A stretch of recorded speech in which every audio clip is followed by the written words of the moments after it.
ठाकुर जिंदाबाद जिंदाबाद जिंदाबाद भारतीय जनता पार्टी जिंदाबाद जिंदाबाद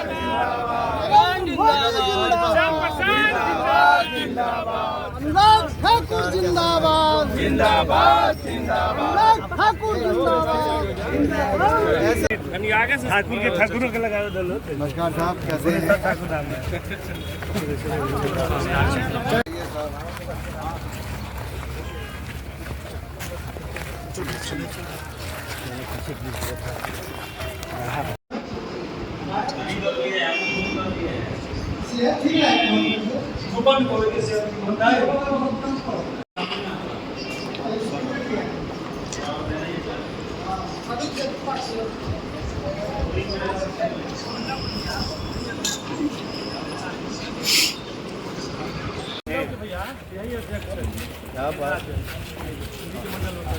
अनुराग ठाकुर जिंदाबाद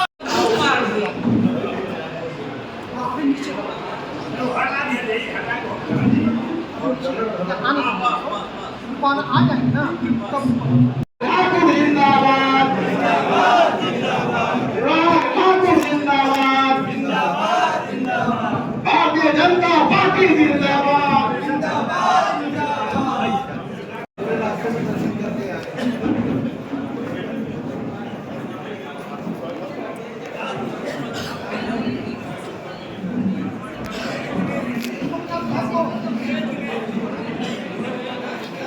आप सभी कार्यकर्ता बंधु शांति बना करके महोदय को बहुत जल्द निकलना भी है, इसलिए कार्यक्रम को बहुत जल्दी जल्दी आगे बढ़ाया जाएगा।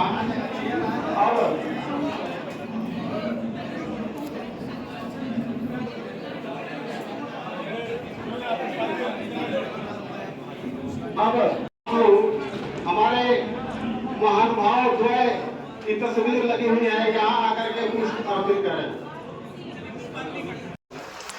बाबू कुंवर सिंह की वीर भूमिका का बहुत बहुत स्वागत और अभिनंदन है। किसान जी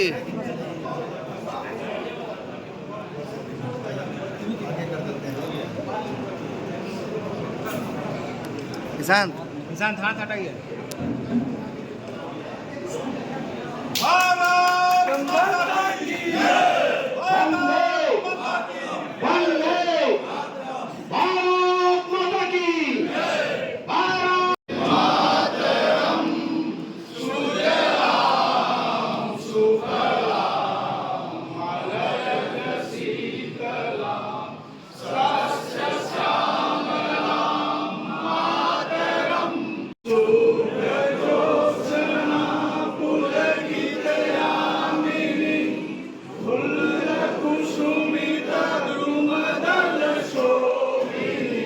सुमधुर भाषिणी सुखदां वरदां मातरं वन्दे मातरं वन्दे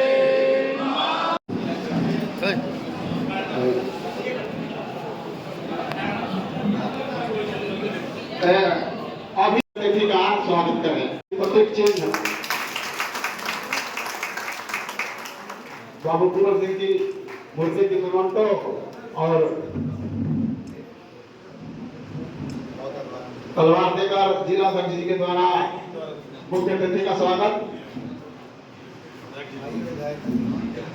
लहराने का समय आ गया आपको। भारत माता की जय। भारत माता की जय।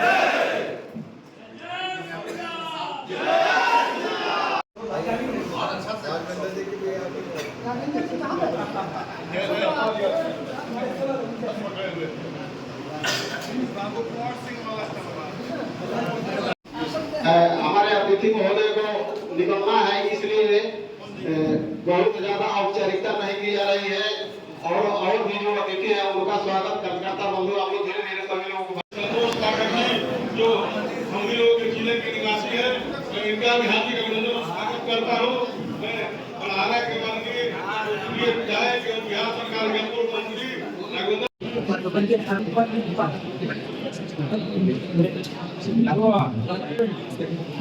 सम्मानित मंच उपस्थित सभी आदरणीय मेरे भाई और बहनों, आने में विलम्ब हुआ उसके लिए क्षमा चाहता हूँ। हालांकि हम लोग को सुबह 9:05 पे पटना आ गए थे, लेकिन रास्ते में जाम की वजह से हम सबको इंतजार करना पड़ा। इसलिए सबसे पहले तो मैं आपसे क्षमा चाहता हूँ। राजा भोज की इस वीर भूमि भोजपुर को मेरा शत शत नमन करता हूँ।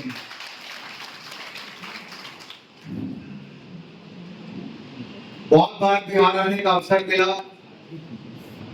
सन 2011 में कलकत्ता से कश्मीर राष्ट्रीय एकता यात्रा तिरंगा यात्रा भी इसी रूट से होकर बक्सर आना, गाजीपुर होते हुए हम लोग श्रीनगर तक गए और लाल चौक में तिरंगा झंडा फहराने का संकल्प ये युवा मोर्चा ने उठा लिया।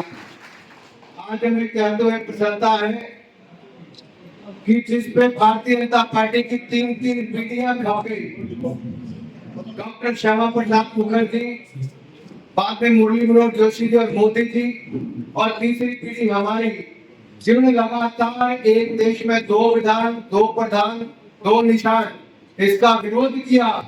लेकिन जब देश की महान जनता ने दूसरी बार नरेंद्र मोदी जी को प्रधानमंत्री बनाया तो 5 अगस्त 2019 को धारा 370 को सदा के लिए समाप्त करने का काम किया।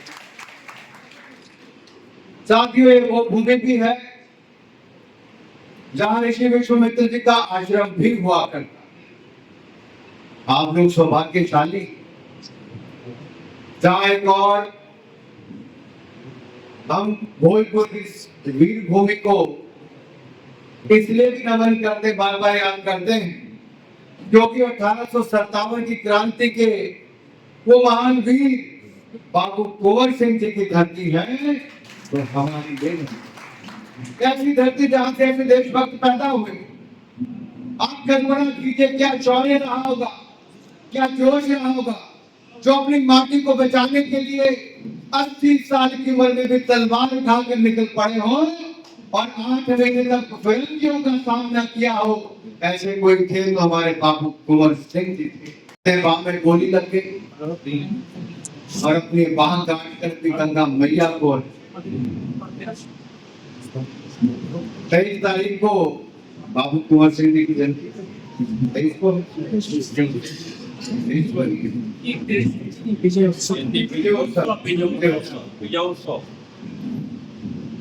और केवल इस क्षेत्र में नहीं, बिहार के अन्य क्षेत्र में, साथ लगते क्षेत्र उनके शौर्य की बात की जाती है। ये हमारा समाज, हमारा देश ऐसे महान योद्धाओं के प्रति कृतज्ञ है, इसलिए उनको बार बार याद किया जाता है, नमन किया जाता है। ये उन्हीं की देन है। आप देखिए, उन्होंने 1852 में कहा, 57 में कहा, और उसके कई वर्षों के बाद हमारे इसी क्षेत्र से 14 वर्ष के हमारे कपिल देव राम जी वो भी हुए, जिन्होंने अपनी मां से कहकर कूद पड़े थे देश को आजादी दिलाने के लिए, और 1942 के भारत छोड़ो आंदोलन में उन्होंने अपना सहभागिता भी दी और अपने प्राण भी न्यौछावर के अपना बलिदान भी दिया। अपनी मां से वो कहकर आए थे, और कल्पना कीजिए 14 साल का बालक आज के समय अगर आप देखेंगे तो माँ आज भी उसको कोई ना कोई खिलौने देने की बात करती, कोई साइकिल देने की बात करती, कोई खेलने की बात करती, कोई पढ़ाई की बात करती। लेकिन वो जज्बा जुनून 14 वर्ष की उम्र की आयु में भी कपिल देव राम जी के अगर खून में था तो इस क्षेत्र की जनता उनसे बहुत कुछ सीखती थी। आज हम जिनके बारे में बात करने आए हैं, डॉक्टर भीमराव अंबेडकर जी, बहुत ही गरीब परिवार में जन्म, अनुसूचित जाति वर्ग से आते थे, लेकिन हिंदुस्तान में अर्थशास्त्र में पहला पीएचडी पाने वाले डॉक्टर भीमराव अंबेडकर। हमारे संविधान निर्माता डॉक्टर भीमराव रामजी अंबेडकर थे, लेकिन क्या उनको वो सम्मान मिला? जब संविधान सभा बनी तो पंडित नेहरू जी और कांग्रेस पार्टी ने उनको उसका सदस्य भी बनने दिया। उनको हटाने का काम वहां पे भी, रोकने का काम वहां पे भी किया गया। फिर उनको पुणे से सीट खाली करके वहां पे उसका सदस्य बनाया गया, लेकिन इसको हजम नहीं नेहरू जी कर पा रहे थे। वो उनकी कैबिनेट का हिस्सा तो बने, लेकिन उनकी सुनवाई नहीं होती थी। अर्थशास्त्र में पहली पीएचडी लेने वाले को भी आर्थिक विषयों पर उनकी कोई भागीदारी नहीं होती थी। कैबिनेट के बड़े निर्णयों से उनको जोड़ा नहीं जाता था। बार बार दलित समाज से आने वाले डॉक्टर भीमराव अम्बेडकर को नीचा दिखाने का काम ये नेहरू गांधी परिवार पहले दिन से करता रहा। लेकिन आजकल जब राहुल गांधी उनकी फोटो लेकर घूमते हैं तो आंखों में धूल झोंकने का काम करते हैं। ये एक बार नहीं बहन जी, ये अनेकों बार हुआ। जब पहले चुनाव हुए 1952 में, तो पंडित नेहरू जी ने स्वयं डॉक्टर भीमराव अंबेडकर के खिलाफ प्रत्याशी खड़ा करवाया, खुद कैंपेन किया और डॉक्टर भीमराव रामजी अंबेडकर को चुनाव हराने का क्रम स्वयं पंडित जवाहरलाल नेहरू जी ने किया। 74,333 मत रद्द कर दिए थे। अपील करने गए तब भी उनको प्रताड़ना झेलनी पड़ी। यही नहीं, डॉक्टर भीमराव अंबेडकर जी को बार बार प्रताड़ित और अपमानित ऐसा किया कि उनको राजनीति छोड़ने पर विवश कर दिया। जब वो उपचुनाव लड़ने 1954 में आए, तब भी कांग्रेस पार्टी ने पूरी ताकत लगाकर उनको हार करने के लिए उनको मिली। आप कल्पना कीजिए, जहां कांग्रेस के इतने लोग जीते थे, उनमें अगर एक दलित परिवार से आने वाला बुद्धिजीवी डॉक्टर भीमराव रामजी अंबेडकर अगर जीत गए होते तो पंडित नेहरू को कांग्रेस पार्टी को क्या फर्क पड़ता?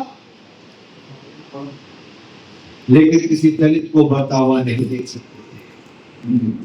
इतना नीचे गिर गए पंडित नेहरू कि उन्होंने लॉर्ड माउंटबेटन को नहीं, लेडी माउंटबेटन को पत्र लिखकर कहा कि अब डॉक्टर भीमराव रामजी अंबेडकर उनकी कैबिनेट का हिस्सा नहीं होंगे क्योंकि उनको चुनाव हरवान कर गया।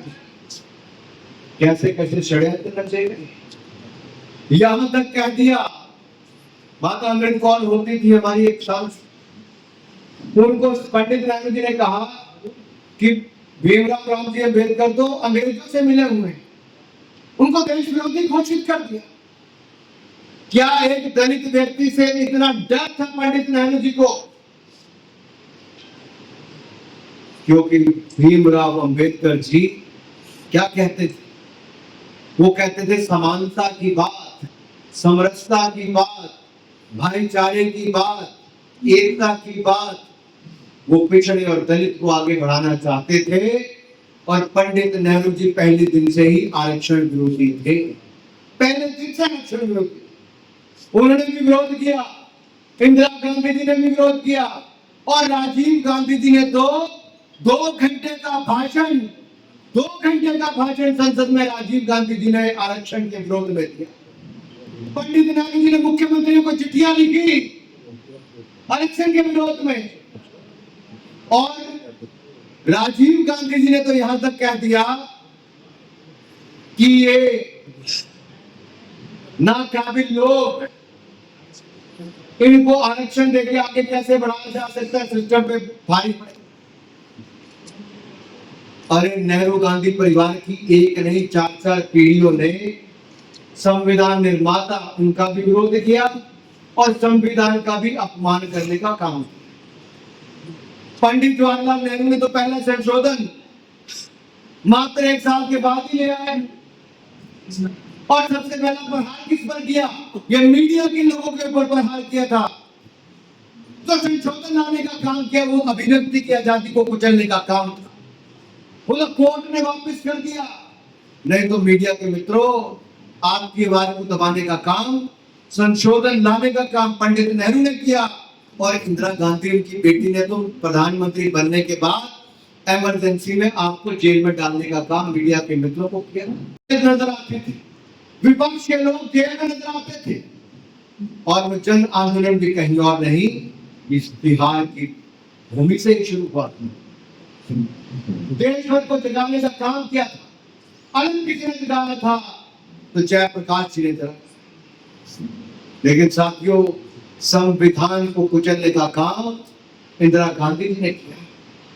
उसकी मूल भावना को खत्म कर दिया। इतने संशोधन नेहरू जी से लेकर इंदिरा जी तक किए कि संविधान की आत्मा को ही खत्म कर दिया।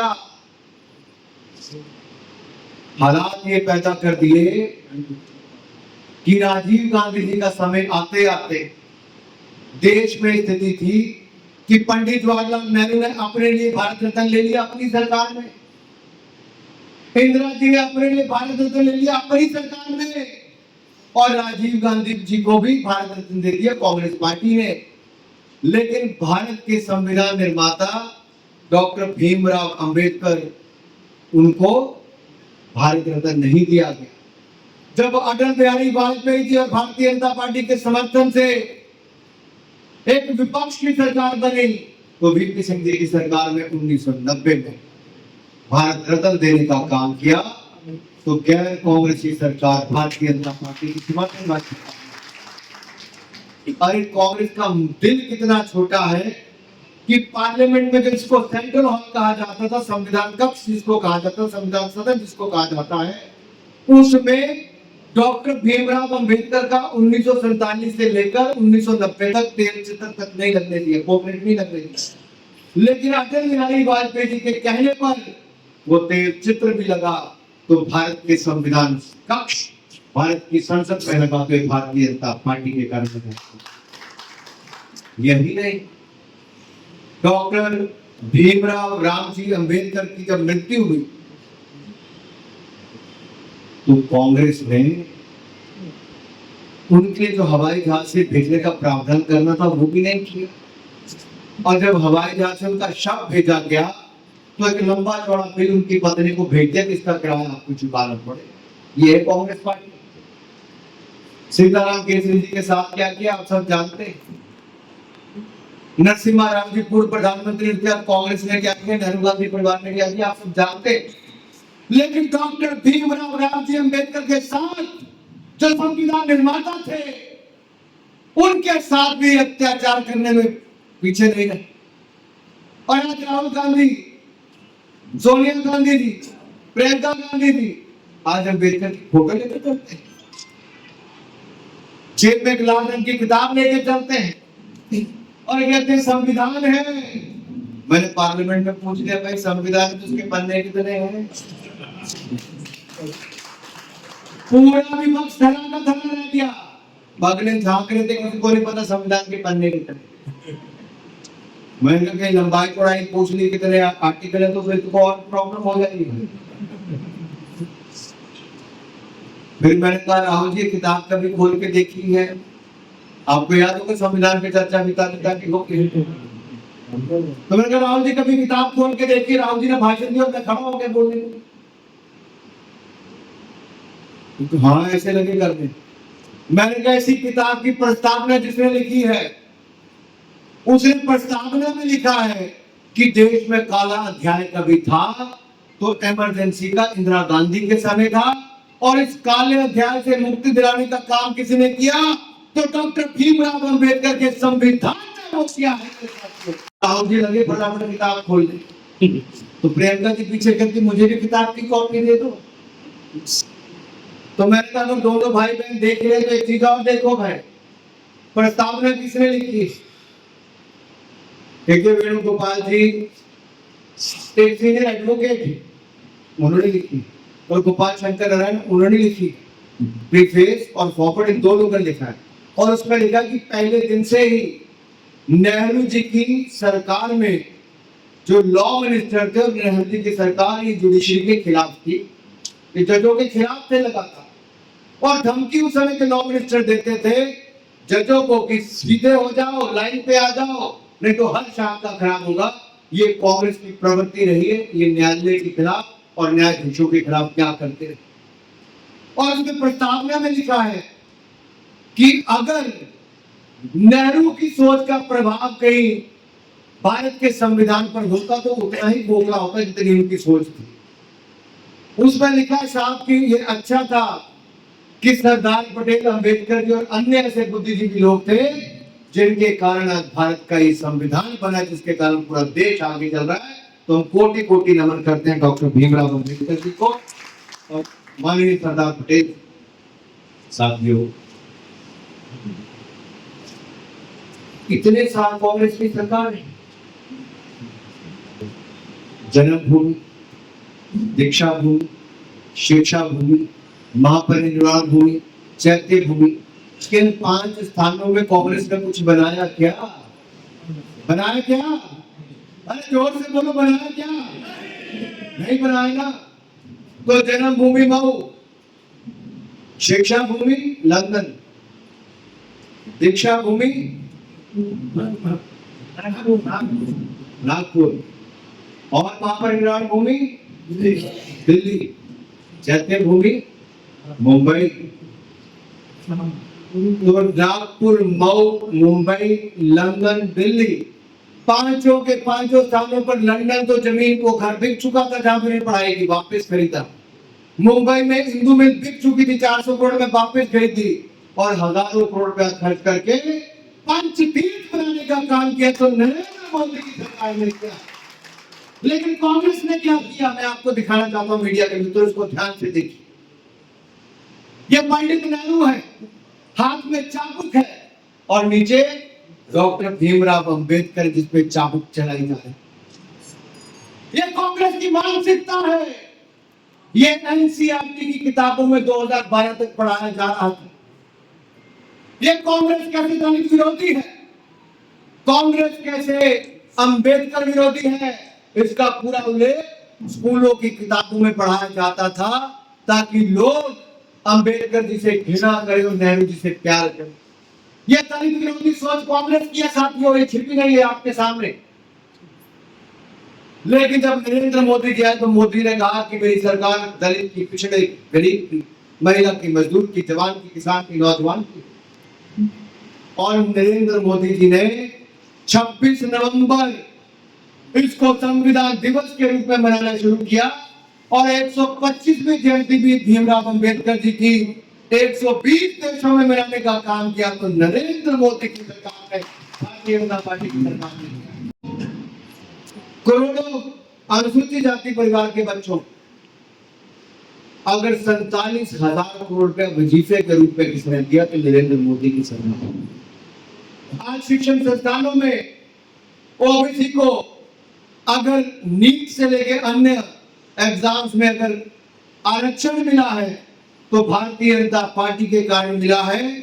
और national commission of backward caste NCBC यानी कि पिछड़ा आयोग को संवैधानिक दर्जा जिसका विरोध नेहरू जी, इंदिरा जी, राजीव जी करते रहे, वो संवैधानिक दर्जा भी देने का किसी ने काम किया तो भारतीय जनता पार्टी एनडीए की सरकार ने किया। अरे कर्पूरी ठाकुर जी, भीमराव अंबेडकर जी, बाबू जगजीवन राम जी, मैं कई उदाहरण आपको दे सकता हूं। सबका अपमान किसने किया है तो कांग्रेस पार्टी, नेहरू गांधी परिवार ने किया कि नहीं किया। और अब ये अंबेडकर जी की फोटो हाथ में लेकर चलते तो ठीक लगता है क्या? गरीब बच्चों के वजीफे के राज्यों में कई जगह बंद कर दिए गए जो दलित परिवारों को, पिछड़ों को मिलते थे। नरेंद्र मोदी जी आए, उन्होंने दलित का कोटा छीना, ना पिछड़े का छीना, किसी का नहीं छीना। लेकिन कांग्रेस ने तो अलीगढ़ मुस्लिम यूनिवर्सिटी, जामिया इस्लामिया, इसमें भी पिछड़ों के लिए, दलितों के लिए इनका आरक्षण बंद कर दिया। क्यों है? और तो और दलितों और पिछड़ों का 4.5% आरक्षण कम करके मुसलमानों को 4.5% आरक्षण देने का काम भी कांग्रेस पार्टी करती है। ये तुष्टीकरण की राजनीति करती है, ये दलित और पिछड़े के विरोध की राजनीति करती है। और पहले दिन से कांग्रेस पार्टी नेहरू जी के समय से लेकर राहुल गांधी जी के समय तक ये धर्म के नाम पे आरक्षण देने की बात करती है, जिसका सदा विरोध डॉक्टर भीमराव रामजी अंबेडकर ने किया। ये कभी चाहते नहीं थे पिछड़ा आगे बढ़े, ये कभी चाहते नहीं थे दलित आगे बढ़े, इसलिए तो उनकी सरकार के समय दलितों की हालत खराब रहती। आज नरेंद्र मोदी की सरकार ने अगर 4 करोड़ पक्के मकान बनाकर दिए ना, तो उसमें 1,60,00,000 मकान केवल और केवल पिछड़े वर्ग के लिए है, दलित वर्ग के लिए, SC ST के लिए बनाकर दिए। अगर 13 करोड़ घरों को नल से जल मिला, तो उसमें 4 करोड़ परिवार अनुसूचित जाति जनजाति के। अगर 13 करोड़ बहनों को रसोई गैस का सिलेंडर मिला, तो उसमें से 5.5 करोड़ के लगभग अनुसूचित जाति जनजाति। यही नहीं, अगर 55 करोड़ लोगों को आयुष्मान भारत योजना में मुफ्त में 5 लाख रुपए का इलाज मिल रहा है, तो उसमें भी लगभग 25 से 30% हमारे SC ST परिवार के लोग। क्या नरेंद्र मोदी जी और भारतीय जनता पार्टी ने नहीं किया? अगर हमने ये सब किया है, तो हमें तो दलित विरोधी कहते। और जिन्होंने 60 साल राज करके उनको आरक्षण नहीं दिया, उनका पिछड़े आयु का संवैधानिक दर्जा नहीं दिया, उनके वजीफे के पैसे पूरे नहीं दिए, उनके घोटाले करने का काम इनकी सरकारों में हुआ। साथियों, आज देश को जगाना है, और मैं आप सबसे अनुरोध करने आया, आप अपने अपने गांव में, अपने अपनी गली में, अपने अपने पोलिंग बूथ में छोटी छोटी मीटिंगें की और जाकर बताइए सच्चाई देश। इन्होंने पिछले चुनाव में भी भ्रम कराने का काम किया था कि संविधान खत्म हो जाएगा, कहा नहीं कहा था। अरे कांग्रेस पार्टी ने 100 से ज्यादा संशोधन किए संविधान में। कितने? 100 से ज्यादा संशोधन किए, और 9 से चूहे खा के बिल्ली हज को चली। 88 बार देश में आर्टिकल 356 को लागू किया, सरकारें गिराने का काम किया तो कांग्रेस पार्टी ने किया है। एक साथ 7 सरकारों को गिराने का काम इंदिरा गांधी जी ने किया। ये देश भूला नहीं, लेकिन आज की युवा पीढ़ी को याद करवाना होगा कैसा काला अध्याय पंडित नेहरू, इंदिरा गांधी और राजीव गांधी जी के समय। अरे ये लोग हमें कहते हैं कि राम सेतु का क्या दो, सर्टिफिकेट दो, तथ्य बताओ। राम जन्मभूमि में राम मंदिर बना, तो उसका भी हमें कहते तथ्य बताओ, सर्टिफिकेट दो। लेकिन जब वक्फ बोर्ड में कानून बनता है, 2 लाख एकड़ भूमि, नहीं 2 लाख नहीं तो कई लाख एकड़ भूमि है, लेकिन 2 लाख करोड़ की भूमि कम से कम, जिससे साल की कमाई कम से कम 12,000 करोड़ रुपया हो सकती है। वो चंद 200 लोगों के हाथ में वो 2 लाख करोड़ की संपत्ति है। ये भी नरेंद्र मोदी जी ही कर सकते थे, और एनडीए की सरकार ही कर सकती थी कि आज मुस्लिम विधवाओं को, मुस्लिम महिलाओं को, मुस्लिम बेटियों को, बेटों को, मुस्लिम परिवारों को न्याय दिलाने का काम और वक्फ बोर्ड बनाने का काम कोई कर सकता था, तो नरेंद्र मोदी। साथियों, मैं आपको बताऊं कि मुसलमान परिवारों के हजारों परिवारों की जमीनें भी वक्फ बोर्ड ने खा ली। क्या दिए? वक्फ की जमीनें। वो वक्फ की जमीन कहने लगे वक्फ की जमीन हो जाएगी, ऐसा पहले नहीं था, लेकिन 2013 में कांग्रेस ने कर दिया। ये भी बाबा साहब अम्बेडकर के संविधान पर चोट।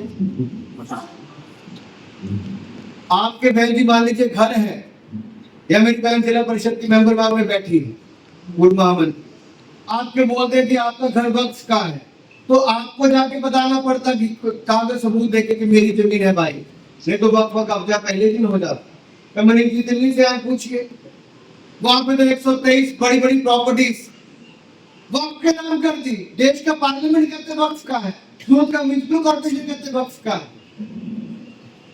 अरे मुझे बताओ, मुगल कब आए देश में भाई? इतिहास तो पढ़ना पड़ेगा कांग्रेस और विपक्ष के लोगों को। ये देश हमारा था, हमारा है और हमारा ही रहेगा। लेकिन अगर आप धर्म के नाम पर आरक्षण देने की बात करते हो, तो संविधान विरोधी है, बाबा साहब की सोच के विरोधी। इसलिए मैं सचेत करने आया हूं कि आप देश में ये धर्म के नाम पे और संविधान पर भ्रम फैलाकर आग लगाने का काम ना करें। हमें जनता को जागरूक करना होगा, विशेष तौर पर युवा पीढ़ी को जागरूक करना होगा और विशेष तौर पर दलित परिवारों के बीच में जाकर बताना होगा कि मोदी सरकार ने क्या क्या किया।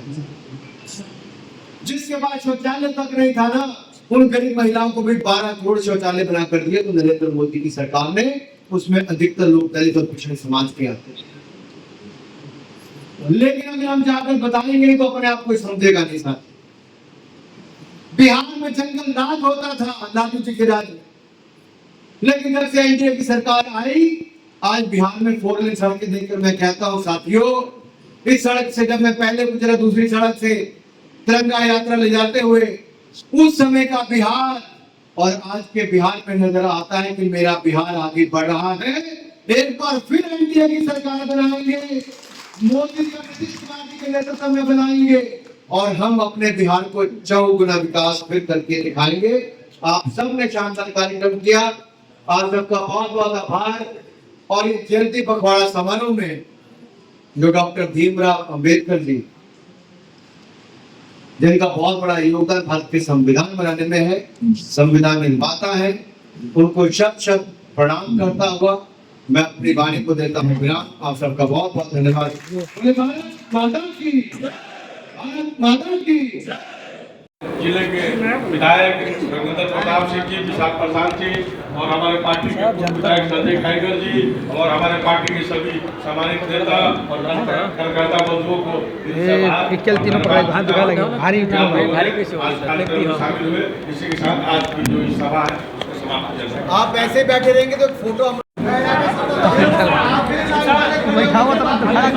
जाए। बाकी बैठे रहेंगे, ऊपर इधर वाले खड़े हो जाओ। आप लोग ऊपर हेलो फोटो ले रहे ऊपर आइए ना, ऊपर साहब दोनों विधायक इकट्ठा ही होगा, लग नहीं होगा, करो। नरेंद्र मोदी से पहले बिहार है। नरेंद्र मोदी जी का जो प्रेम बिहार के प्रति है वो किसी से छिपा नहीं है। हजारों करोड़ रुपए की परियोजनाएं जो मेरे प्रदेश बिहार को दी है, ये एनडीए सरकार की कमिटमेंट है बिहार और बिहार की जनता के प्रति। फिर से बिहार में भारतीय जनता पार्टी एनडीए की सरकार बनेगी, जेडीयू और हमारे बाकी गठबंधन दलों के साथ मिलकर बनेगी और ये जो विकास कार्य हैं इनको आगे और गति दी जाएगी। बिहार की जनता ने जाना है कि जब से आरजेडी की और इनके गठबंधन दलों की जंगल राज वाली सरकारें गई है, तब से विकास ही विकास हमारे बिहार में हुआ है और बिहार की जनता अब वापस कभी जंगल राज नहीं देखना चाहती। वो विकास के लिए फिर भारतीय जनता पार्टी और एनडीए की सरकार को ही चुनना चाहती। ठाकुर जी कल बगल जिला में बक्सर में मल्लिकार्जुन खड़गे जी आए थे, जहाँ पर उनकी सभा में काफी खाली रही है और सोशल मीडिया पर काफी कांग्रेस। देखिए, कांग्रेस का बिहार में कुछ नहीं है। अगर यूपी बिहार जो 2 बड़े राज्य हैं देश की राजनीति में, यहाँ पे कांग्रेस सिमट चुकी है, पिट चुकी है। कोई इनका टिकट लेने के लिए भी आगे नहीं आता है। जितने गठबंधन दल के लोग कांग्रेस को टिकट देते हैं, उनको पता है कि इनमें से जीतने वाला कोई नहीं है। और महागठबंधन की आज हालत ये है कि ना नेता है, ना नीति, और नीयत में तो खोट है ही। एक भी ईमानदार नेता इनके पास नहीं है। क्या कोई भ्रष्टाचारी चेहरा बिहार को चाहिए? क्या महागठबंधन के पास कोई ईमानदार नेता है? कोई ऐसा नेता जिसके ऊपर भ्रष्टाचार के आरोप ना हो, जो घोटाले पर बेल पे ना हो? अगर ऐसा कोई चेहरा है तो महागठबंधन आगे आए, चेहरा बताए। आज ना चेहरा है, ना ईमानदार चेहरा है।